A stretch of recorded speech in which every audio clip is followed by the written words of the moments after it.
Hello. Today's top international news is front and center. The largest bridge in Iran was destroyed following strikes by the US and Israel. It was said that this bridge was a masterpiece of Iranian engineering and a symbol of the Islamic Republic's pride. US military forces carried out airstrikes on the B-1 complex in Iran's capital. 8 people were killed in the attack. That's all for now. The Washington Post reported that the bridge connecting Tehran to Karaj was seriously damaged in the attack. The bridge, one of the tallest in the nearby city, was supposed to open soon. An American official said the strike was part of the U.S.'s broader efforts to cut off military supply routes. Qudratullah Saev, deputy governor of Iran's Al-Borz province, said 95 people were injured in the attack. He emphasized that it hadn't been activated yet and wasn't used for military purposes. According to him, the victims were local villagers who were having a picnic outdoors to celebrate the last day of Nowruz. Akish, a military official, reported that the bridge was hit twice. This bridge was part of a major highway project aimed at connecting Tehran with the Caspian Sea, intended to serve as an alternative route for drivers facing difficult mountain roads, the highway. The plan was to actively use it for trade and for many soldiers who commute on weekends to take advantage of it. After the attack, Trump condemned Iran. The U.S. president posted on his social media, attaching a video showing the explosion on or near the bridge and thick smoke rising into the sky. He wrote, "Reach an agreement before it's too late. Otherwise, what could have become a great nation will be lost forever." Meanwhile, the Israeli army on April 2nd. At a briefing with journalists, they denied responsibility for the attack and said the bridge was targeted by the U.S. Iran's foreign minister, Abbas Araghchi, responded to the attack, saying it won't help in handing over Iranian citizens. Striking civilian structures, including unfinished bridges, won't force Iranians to surrender. This just shows the enemy's defeat and moral decline in their panic. Every bridge and building will only get stronger. It will be rebuilt. But the thing that can never be restored is the damage done to America's reputation. He wrote on social media, Russia's strategic missile forces conducted exercises in the Siberian region involving intercontinental ballistic missiles capable of carrying nuclear warheads. According to the Russian Defense Ministry on April 2nd, the main part of the drills focused on hiding and disguising the movements of these massive missile complexes.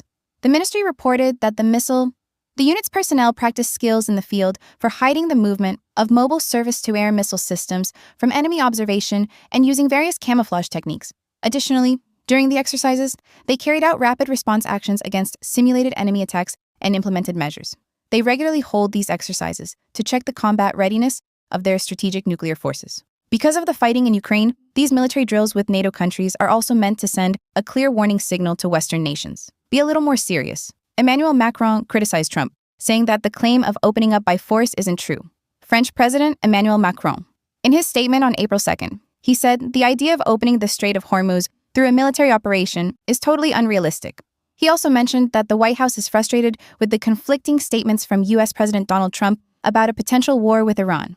While in South Korea, Macron responded to the U.S.'s occasional suggestions about using force to open the Strait of Hormuz. According to Macron, such an operation, besides, it takes a lot of time, and any side trying to cross the strait faces the Iranian Islamic Revolution, Guards Corps' missile strikes, ballistic rockets, and many other threats. And because of the war in the Middle East, the strait, which is vital for oil transport, has been closed for several weeks. Macron is working on forming a multilateral coalition to ensure free movement through the strait once military actions stop. However, he believes this can only be achieved through long-term dialogue. French President Macron accused Trump of contradicting himself in this conflict. He said, "We need to be serious. If you want to be serious, you shouldn't say one thing yesterday and the opposite today. You don't have to talk every day," Macron added. He also addressed Trump's criticism of NATO allies and the threats to pull the U.S. out of the alliance.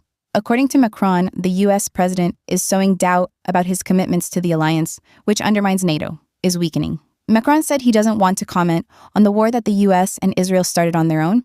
They might be upset that we're not helping them. But this isn't our operation. We want peace to be restored as soon as possible, Macron said. Russia has banned gasoline exports from April 2nd until July. This was announced on the government website. According to the government, this move is aimed at stabilizing the domestic market because agricultural crops need to be planted. Demand for fuel is usually high during this time. The government is also blaming the rise in global oil prices. Moscow has previously imposed restrictions on exporting gasoline and diesel. This is aimed at keeping prices from soaring in the domestic market and preventing fuel shortages. In 2025, several regions in Russia, as well as the territories it occupies in Ukraine, experienced fuel shortages. This was partly due to Ukraine striking Russian oil refineries. The seasonal rise in demand caused this. Right now, It doesn't apply to countries like Mongolia that have government agreements with Russia for fuel supplies. In 2025, Russia exported nearly 5 million tons of gasoline. The war in Iran could drive up water prices in India. The conflict in the Middle East is putting pressure on India's $6 billion packaged water industry. Producers are struggling to find the raw materials they need. This was reported by the BBC.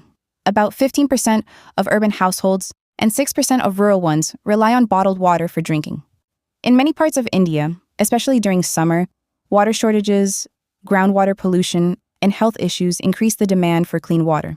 Producers warn that if the war drags on, this essential product could become much more expensive for many Indians. The world's oil and liquefied gas supply, which passes through the Hormuz Strait, is now nearly shut down. This is pushing global fuel prices up. It ended. Keep following the biggest global news on the river. Don't go away from us. See you again. Take care. Take